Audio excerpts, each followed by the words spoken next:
Hi. Hi. So my first question, it says on your Twitter that you're Jewish. Am I getting this right? No. Is it the right Twitter? On my Twitter bio, it says I'm Jewish? No, but like in your tweets. I don't want to be wrong. I have Jewish background. I'm just trying to think of... Okay, so as someone with a Jewish background, Yes. how do you feel about Bernie's plan for Israel, especially as someone concerned with foreign policy? I love it. It's an absolutely necessary. My Jewish values teach me to oppose apartheid. Okay. Could you elaborate, please? I mean, there really isn't that much to elaborate on. I mean, has anybody ever been not only to Israel but also to the? Have you been to? I've been to the West Bank. Have you been to the West Bank? Have you been to Gaza? Yep. You went to Gaza. I went to the border. Oh, okay, but not to Gaza. You can't be in Gaza. Well, I know people who've gone to Gaza. You could definitely go to Gaza.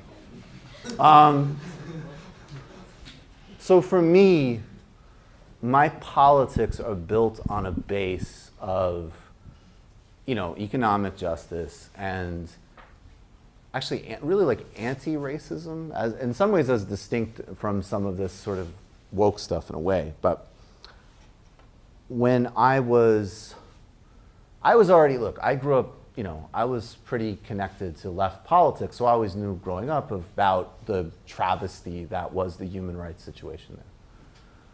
And I knew that people I admired, like Nelson Mandela said, South Africa is going to not be properly free until the Palestinians are free.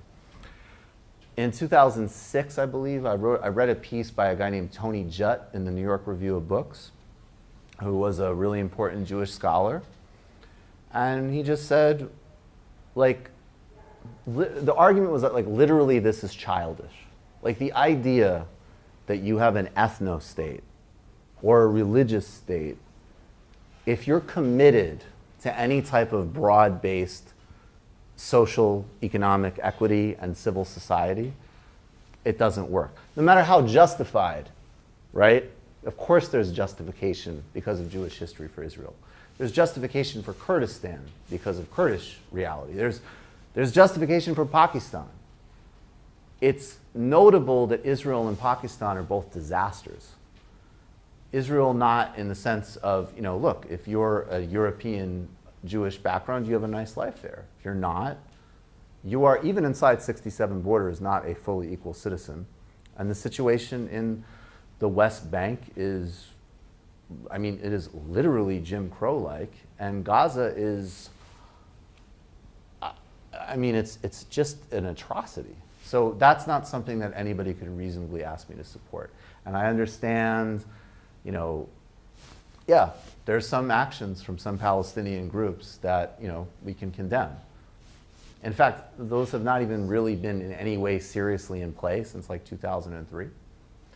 And when we talk about, look, and the apartheid word specifically is both used by people who were crucial in ending apartheid in South Africa, like Desmond Tutu or Ronnie Kasrils, who served as intelligence minister under Mbeki, who I've interviewed. And the other main people who use the apartheid word are Ehud Olmert and Ehud Barak. So it is what it is. And I don't support second-class citizenship and occupation and sieges for anybody, no matter who they are.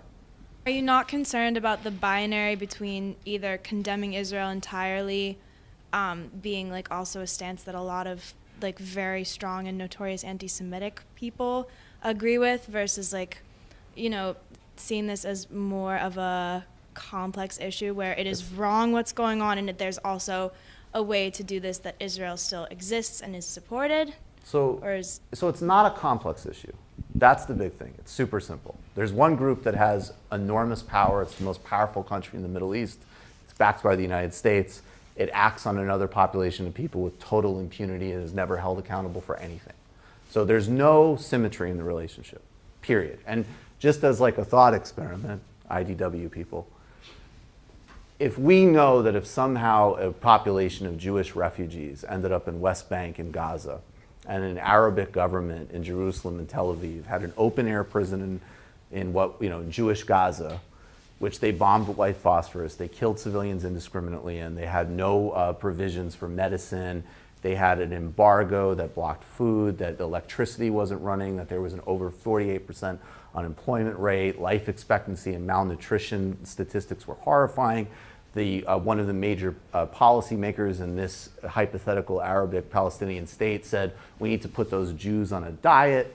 In the West Bank, there was another Jewish area where there was a little bit more autonomy, but there was regular Arabic settlements where they pulled up the Jewish farmers' foods, they terrorized them with rocks, the security forces broke children's bones, and they couldn't drive on their own roads. We'd all have no problem understanding what that was. So there's nothing complex about it. The second part of your question, it's a pure asymmetry relationship. And the question is rights or not. So that's it. It's not complicated. The second part of your question, at this point, there's always going to be crackpots who are anti-Semitic who condemn Israel. That's not what drives the movement, particularly in the United States. If you work around most people who are concerned with this issue, it's actually populated with a lot of Jewish people. The real question we have to ask is, why is it that AIPAC is hosting an information minister for Slobodan Milosevic? Why is it that there's relationships between the Israeli government and far-right parties in Europe? Why is it that Benjamin Netanyahu's son is posting borderline alt-right memes? Why is it that Israel is an alt-right state, even though it is from the descendants of the victims of one of the greatest crimes in history? That's a serious question, and that's inseparable from the racism of the project, which goes back to the first part that we have to solve. But thank you. Shalom. And I am serious about it coming from Jewish values. Like Tony Judd, my reading, to the extent I do, which I actually do have some connection to that in a religious sense, it's unacceptable for me. But yeah, no, I know. We'll but it's not complicated.